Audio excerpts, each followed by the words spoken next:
सबसे पहले मैं शुरुआत प्रेम शुक्ला जी से करूंगा। प्रेम शुक्ला जी, मेरा सीधा सवाल है, आपकी ये रणनीति है या आपकी मजबूरी मुख्यमंत्री बदलना? क्योंकि पुराने मुख्यमंत्री के काम पर आपको भरोसा नहीं रहा, इससे तो यही प्रतीत होता है।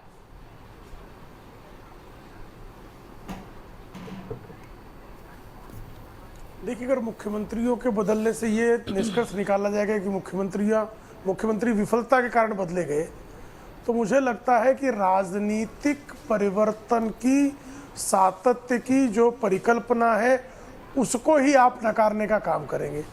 ऐसे में चूंकि भारतीय जनता पार्टी अनुशासन वाली, आपने देखा केंद्रीय मंत्रिमंडल का विस्तार और परिवर्तन हुआ, कहीं से भी आपको असंतोष के स्वर सुनाई पड़े क्या?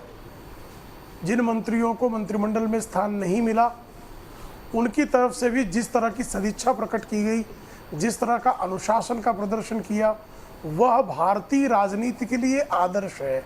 इसी तरह से मुख्यमंत्रियों के परिवर्तन में कर्नाटक में कितनी सहजता से परिवर्तन हुआ, उत्तराखंड में और अब गुजरात में। आप देख लीजिए, तीन ही राज्य जो हैं हमारे साथ, दूसरी जो राष्ट्रीय पार्टी है वो कांग्रेस की है। सचिन पायलट और अशोक गहलोत के बीच एक दूसरे की जासूसी तक कराने तक का जो है स्थिति उत्पन्न हुई, और उस स्थिति को आप क्या मानेंगे? यही स्थिति टीएस सिंहदेव बनाम भूपेश बघेल चल रही है छत्तीसगढ़ में, और पंजाब में तो इनके कोई एमएलए खड़े होकर कह देते कि हम कैप्टन अमरिंदर सिंह के समर्थक के नेतृत्व में चुनाव ही नहीं लड़ेंगे। दूसरी तरफ कह देते कि नशीले पदार्थों का जो कारोबार था, वो कारोबार और फल फूल गया।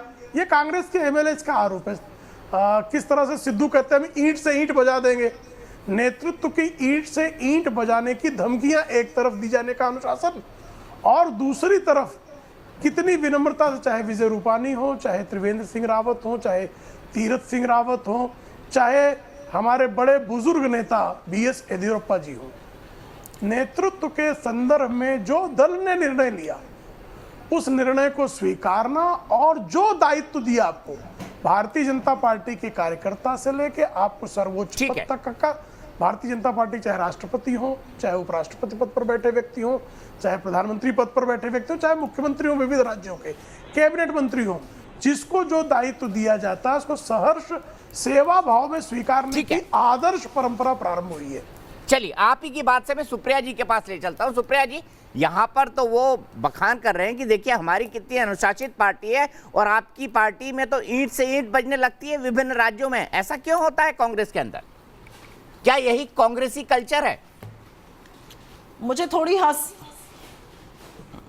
थोड़ी सी हंसी भी आती है, थोड़ा सा तरस भी आता है। 3.25 मिनट लगातार प्रवचन हुआ पर भाजपा प्रवक्ता का, लेकिन सवाल का जवाब नहीं दिया।